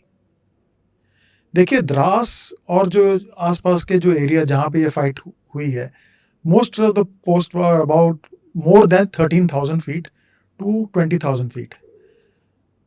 नाउ फर्स्टली हवा नहीं है, तो आप सिर्फ बड़े लेमैन जैसे बोलते हैं उस तरीके से सोच के चलें तो आप 1/3 अपना लंग को सिर्फ इस्तेमाल कर पा रहे हैं, 1/3 of your lung you using. सांस लेने में मुश्किल है, आप एक एक कदम जो रखते हैं वो आपकी सांस फूलती है, आप भाग नहीं सकते, भागना इम्पॉसिबल। उसके बाद जो एक फौजी है वो अपना लोड उठा रहा है, अपना राशन उठा रहा है, एमिनेशन उठा रहा है, वेपन उठा रहा है, ठीक है। उसके बाद वो एक इंक्लाइन पे चढ़ रहा है which is not less than 60 degrees incline. आप सोचिए, आप अपने घर की सीढ़ियां चढ़ते हैं, वही सीढ़ी आप उससे भी ज्यादा आपकी 1/3 लंग काम कर रही हो, आपने पीछे एक 10 किलो या 20 किलो का उठाया हुआ बोझ आप चढ़ रहे हो। उसके बाद आगे से दुश्मन फायर कर रहा है, ऊपर से एयर बर्स्ट हो रहा है, कुछ हो रहा है, ये सब में वो एक फौजी जो है इंडियन आर्मी का फौजी लड़ा है। प्लेन्स की सेक्टर की लड़ाई अलग है, जो आपकी डेजर्ट्स की अलग है। It is difficult but this अगर आप कंपेयर करें बाकी लड़ाइयों से, it is very unique and extremely difficult. वहां पहुंचना ही मुश्किल है और लड़के पहुंचना तो it was next to impossible. So that is why I salute those soldiers, each and every one of them who has participated in that war over there, each and every one. जैसे 8 सिख थी, वो तो सीधा ground plane से उठ के सीधा उनको ऊपर पहुंचा दिया कि आप लड़ाई करना शुरू करो। But you know, because normal circumstances में आपको 15 दिन 20 दिन एक्लेमेटाइज होने के लिए लगते हैं। Your body has to, and not everybody can, go up to those heights. So it was extremely difficult terrain, and how Indian Army achieved this is absolutely remarkable and unthinkable. Unthinkable is the word. अब आप, जैसे मैं आपको सोच रहा हूँ, एक पेड़ नहीं है, एक पौधा नहीं है वहां पे, पत्थर ही पत्थर, और पत्थर जैसे ब्लेड होती है, रेजर ब्लेड होता है, वैसा पत्थर है जिसपे आप हाथ रखो तो आपका हाथ कट जाए। ठंड इतनी ऊपर से, रात को दिन के टाइम टेम्परेचर कुछ और, रात को आपको -50 -20 डिग्रीज जा रहे हैं। उस टाइम पे नहीं थे, but at least they were going to into minus temperatures. ऊपर सैंडो टॉप में दे वर स्टिल बर्फ पड़ी हुई थी, ठीक है ना। बट नीचे के भी आप सोचिए, आप इस टाइप ऑफ इंक्लाइन पहाड़ी है, पत्थर ही पत्थर है, जिसपे कोई घास नहीं है, कोई मिट्टी नहीं है, सिर्फ पत्थर है, रॉक्स देयर। उसमें ऊपर गोली चल रही है आपके ऊपर, आप उसके अगेंस्ट एक्शन कर रहे हो, आपसे सांस ले नहीं जा रही है, पानी नहीं है, कोई खाना, जो भी राशन आपके पास है वो आपके बैग में है, आपने 4 5 6 7 रातें ऊपर निकालनी है। उस इलाके में, उस काइंड ऑफ सर्कमस्टांसेस में, आई feel it was one of the greatest battles which the Indian army has fought. It was so difficult. It is very difficult for a normal human being to even imagine in your mind how difficult it was. We cannot even imagine. I'm saying this again. No normal human being can imagine. आप सांस ही नहीं ले पा रहे हो यार। आप भागो, क्या चार्ज, आप बोलते हैं हम धावा करेंगे, क्या करेंगे, क्या चार्ज करोगे आप? आपसे तो भागा ही नहीं जा रहा है, ऊपर से वो आपको, and adding to all this, he is sitting at a height. वो हाइट पर है, भाई आप नीचे से आ रहे हो, ठीक है, आप चढ़ रहे हो, आपसे चढ़ा नहीं जा रहा है, वो ऊपर से मार रहा है आपको, वो आराम से सेटल्ड है, उसके पास सब पानी, राशन, सब आराम से बैठा हुआ है, वो उसने सिर्फ गन को नीचे कर रखा है और आपको मार ही जा रहा है, या साइड से आपको मार रहा है। So that is the kind why Indian army, when I say achieve those objectives, people gave their lives, officers gave their lives, it is just pure grit. They are, जिसको बोलते हैं जिगर चाहिए, बस वो उससे ऊपर पहुंचे वो। तो इस ड्यूरेशन में जब वॉर चल रही है, तो आपके फैमिलीज की क्या सिचुएशन थी, उनका क्या हाल था, कॉल्स वगैरह आते थे या नहीं? सो हम लोगों को तो ओवरनाइट बोला था मूव करने के लिए, तो मैं अपने बारे में, and lot of officers were there. Sharifabad was semi, आप लोग ना समर्स में लेके आ सकते थे फैमिलीज को, तो मैं अपनी वाइफ को लेके गया था, and my daughter was 10 months old. And she was there, and I left my wife in Sharifabad. जब वॉर शुरू हो गई, एक्चुअल वॉर जब शुरू हो गई, when war was declared, Sharifabad में भी आसपास बंकर्स खोदे गए, क्योंकि वहाँ पे दुश्मन के हवाई जहाज का हमला का वो शुरू हो गया था, उनके अटैक शुरू हो गए थे, बंकर्स खोदे गए, बंकर्स बनाए गए, और मेरी वाइफ को और बच्चे को व्हाट दे वर टोल्ड कि आप अपना एक छोटा सा बैग तैयार रखिए, विद इन मिनट्स जब सायरन बजेगा, हूटर बजेगा, आपको अपने कमरे से भाग के उस बंकर के अंदर जाना है। तो मेरी वाइफ मेरे को बताती है उस टाइम पे कि हूटर रात को बजता था 12-1 बजे रात को बजता था, वो 10 महीने के बच्चे को उठा के जो उसका दूध का जो उन्होंने बॉटल रखी थी वो कपड़े ये वो नैपियाँ शैपियाँ डाल के she used to run into the bunker and stay there for some time, and then when the hooter is to go off then they is to come back. ये हाल था।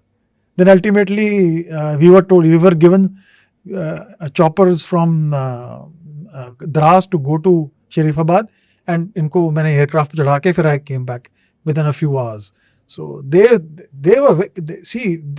all the families, there's so many troops, 10,000 troops or whatever you might call.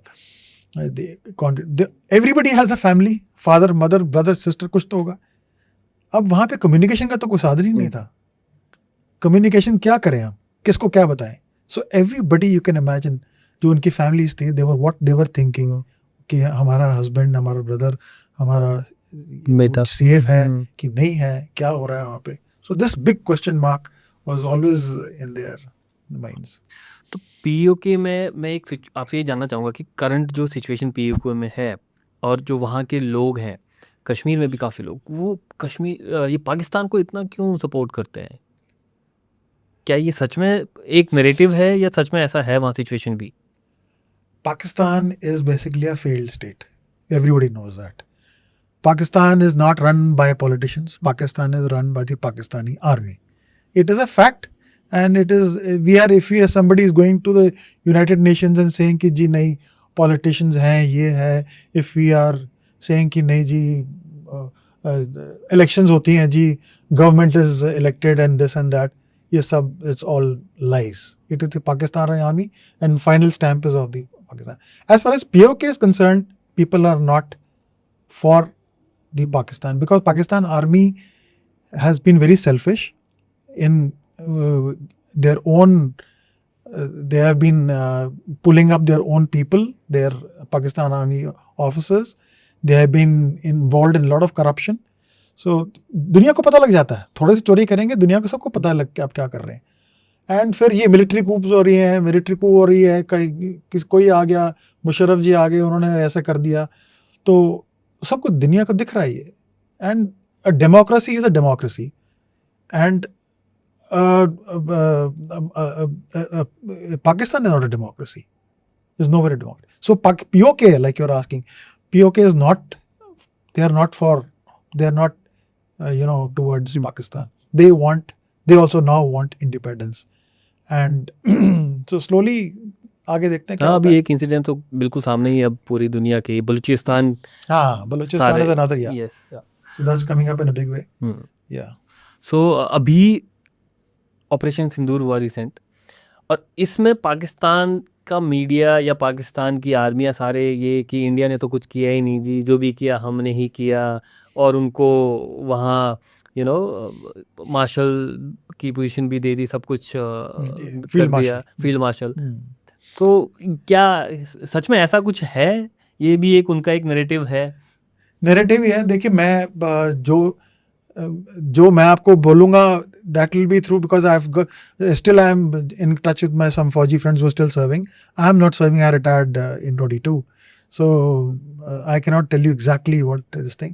But जो मेरे friends और जो हमारे फौजी circles में चलता है, शाम को जब हम मिलते हैं तो जो सर्विंग है वो बताते हैं कि देखिए, इंडिया ने तो प्रूफ दिया है, इंडिया ने तो बिफोर क्या था उस जगह का एंड आफ्टर क्या दिया था, एंड बाकायदा ministry of external affairs and MOD has been briefing, everything has been briefing, everybody has been briefing कि क्या एक्चुअल था पहले और उसके बाद जब हमने उनको मारा है वो क्या हाल हुआ है. So we have got proof and we are telling the world also कि भाई ये प्रूफ है, ये आपके सामने है. Now पाकिस्तान, जैसे मैंने आपको पहले बोला, Pakistan army is dominant in Pakistan. So no army would like to take it, yes obviously, कि भाई वो मेरे को वहां बैठे बैठे उसने मेरे को मार के चले गया, वो हमारे इधर आया भी नहीं, तब भी उसने हमारे को इतना नुकसान कर दिया, हमारे मिलिटेंट्स को, हमारे जो मदरसे इमारत उड़ा दिए इन्होंने, जो जहाँ मिलिटेंट्स ट्रेनिंग करते थे वो उड़ा दिए। तो कोई आर्मी का, क्योंकि मोरल डाउन हो जाएगा उनका, आर्मी का मोरल डाउन होगा, तो they have to have a narrative.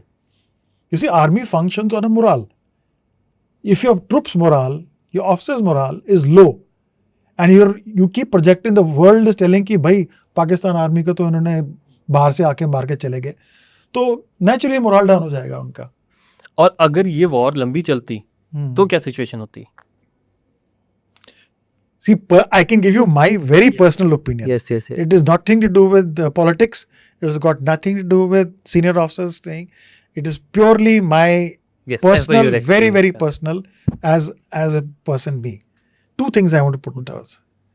Now, what happens at the higher echelons of politics and international affairs, external affairs, is totally different.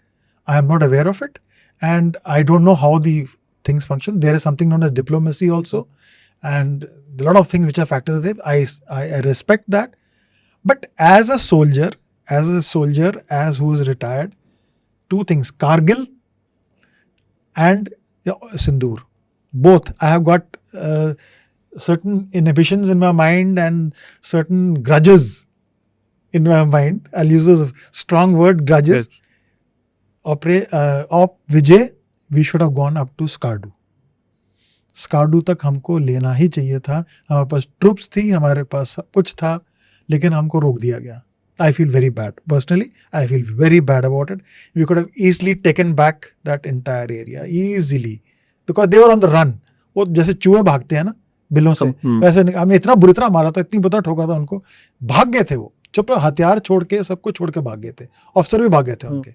Officer तो खैर पाकिस्तान के आगे आते ही नहीं, वो पीछे से फाइट करते हैं। Unlike us, like we lead, Pakistan totally opposite. Yeah, it is Pakistan Army doesn't lead. They lead, they are from behind. So one is Kargil, Skardu we could have taken. Second is Sindoor. Sindoor we could have taken back certain areas which like Haji Pir and the neighboring areas of that sectors, all that we should have taken back because we had an upper hand and they had troubled us. They initiated the action. हम तो चाहते ही नहीं थे। हमने तो कुछ बोला भी नहीं था उनको, तो क्योंकि वो उन्होंने ड्रोन से अटैक करना शुरू कर दिया, ये कर दिया, तो we could have take my person again I am repeating, और वो पूरी फीलिंग पूरे आ गया था कि यार अब अगर ये थोड़ा लंबा चलता है ना, देखो मेरी गलती नहीं है, फौज ने मेरे को मोटिवेट किया, ठीक है ना, बोलने के लिए फौज ने मेरे को इतना ट्रेन किया है, इतना मोटिवेट किया है कि मेरे को अभी भी जोश है। आप यकीन नहीं मारोगे, जब ऑप सिंदूर शुरू हुआ था तो हमारे इतने सारे ऑफिसर्स जो मेरे साथ के हैं, जो रिटायर हो चुके हैं, कहते जी आज हमको भेज दो, हम विदाउट पे सर्व करने के तैयार है। We will go and help the Indian army without pay, whatever little bit we can do. That is the kind of जोश। तो अब कहाँ कोई हमको जीत सकता है? कोई नहीं जीत सकता हमको।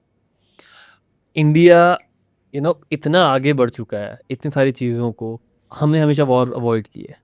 पाकिस्तान आज भी वहीं और पीछे ही जा रहा है, उल्टा तो एक तरह रिवर्स ही जा रहा है। तो ऐसा क्या है हमारी आर्मी में कि हम सब कुछ, मतलब कोई भी वॉर अब आ रही है, सब हम जीते जा रहे हैं और पूरा कंट्री भी हमारी आगे जा रही है, बट पाकिस्तान वहीं पीछे वहीं करेगा। देखिए पाकिस्तान में आपको बताऊं, जब आप थ्रेट परसेप्शन करते हैं, मैं बिल्कुल बेसिक्स बता रहा हूँ, थ्रेट परसेप्शन करते हैं, क्योंकि मैंने स्टाफ ऑफिसर किया है हेडक्वार्टर्स, कोर में, कमांड्स में, तो जब हम थ्रेट परसेप्शन करते हैं, जैसे हमारे सीनियर ऑफिसर सोचते हैं, Pakistan is not a threat to us, ठीक है ना, इट इज एन इरिटेट करने वाला, एक मक्खी सी है या वो भूंड सी है जो आके बिन बनाती है कान में, कभी मच्छर जैसे काट जाती है, वो है हमारे लिए। Now China could have been an adversary, but China again is stopped by the Himalayan ranges, so it can't just roll down. Tanks नहीं आ सकते उनके, troops can't roll down. We'll catch them on the Himalayan range. So Pakistan is not an adversary at all. Any day we want, we can hit them and come back and have aram se our next meal in our own houses. It is so easy. Really, I'm telling you. It's not at all. They are not an adversary. जो मर्जी कर लें वो, जो मर्जी इतना jump मार ले, उछल लें, कुछ नहीं है. Pakistan is nothing. China may be a little, we can call her an adversary, but like I said, the geography of the area does not permit them to come into us. So Pakistan is nothing, really nothing. Now, secondly, why is the Indian Army such a great army, or why am I harping on this again and again? ये क्यों है? क्योंकि देखिए, जैसे मैंने बोला आपको, regimentation की बात की थी. एक तो रेजिमेंटेशन है, और हमारे यहाँ जो जज्बा है ना, वो अलग है. हमारे यहाँ वो, जैसे पाकिस्तान आर्मी में सीनियर ऑफिसर्स करप्शन में कोई फंस रहा है, कोई कहीं पॉलिटिक्स में जा रहा है, हमारे यहाँ वो नहीं है. हमारे यहाँ इट इज़ वेरी स्टेबिलिटी है. कोई ऐसा नहीं है कि करप्शन, कोई सीनियर ऑफिसर जैसे चीफ हो गया, वो भाग गया कंट्री छोड़ के दुबई में जाके, ऑलमोस्ट जीरो. जीरो. हमारा है ही नहीं, कोई है नहीं ऐसा. So the stability is there, and we are, our economy is doing so well, everything is happening so well. So that is India is rising. India is rising and will continue to rise. Yes. And now we have reached a stage where we don't have to depend on any foreign nation. We don't have to depend on any foreign nation for external help to help us in crisis situation. Crisis तो हमारी कभी हो नहीं रही है, अभी होगी भी नहीं, बट अब हमको उसकी भी ज़रूरत नहीं है.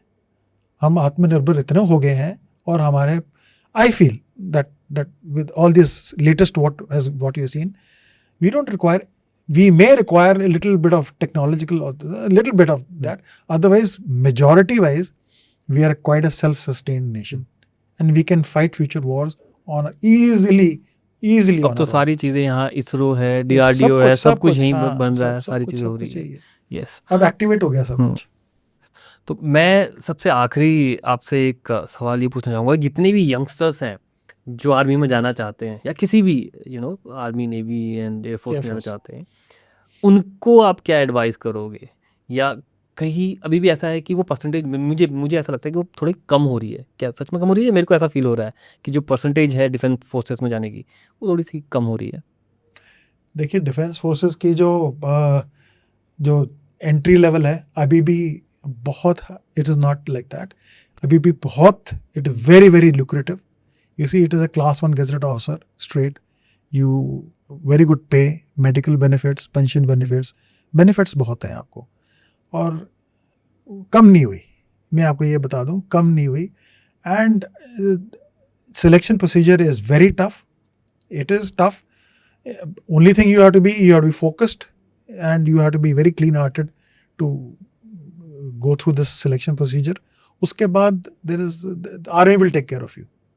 You don't have to do anything. उसके बाद फौज आपको ले जाएगी, एंड एक बार आप फौज में चले गए, उसके बाद तो बल्ले बल्ले. पूरी फौजी आपका होमली है. ठीक है. Thank you so much sir, आज इतनी सारी नॉलेज, इतना सारा एक्सपीरियंस और अपनी स्टोरी शेयर करने के लिए. My pleasure, totally my pleasure. And truly, मतलब मेरे को तो सुनते हुए बहुत मजा आता है. इवन अभी ऐसा लगता है कि बहुत सारी चीजें हैं और भी स्टोरीज हैं, but I think I will keep them for another day. Yes, नहीं, डेफिनेटली सेकंड पार्ट तो जरूर हम करेंगे इसका कुछ टाइम के बाद. But seriously thank you so much. So kind of you to have me here. Thank you Chandan. I hope आप सभी को आज का पॉडकास्ट अच्छा लगा हो. आप सभी को पॉडकास्ट से बहुत सारे पॉइंट, बहुत सारे इंडियन आर्मी की ऐसी कहानियां सुनने को मिली हो जो जनरली हमें नहीं पता चलती. कमेंट करके ज़रूर बताएं कि आपको इस पॉडकास्ट में कौन सी चीज़ सबसे अच्छी लगी, और इस पॉडकास्ट को उन फ्रेंड्स के साथ जरूर शेयर करें जो इंडियन आर्मी में जाना चाहते हैं. जाने से पहले चैनल को सब्सक्राइब करना और लाइक करना ना भूलें, क्योंकि आपके एक लाइक से हमें भी ऐसे गेस्ट लाने का मौका मिलता है. Thanks for watching, and stay tuned with the curious bytes with Sanwal.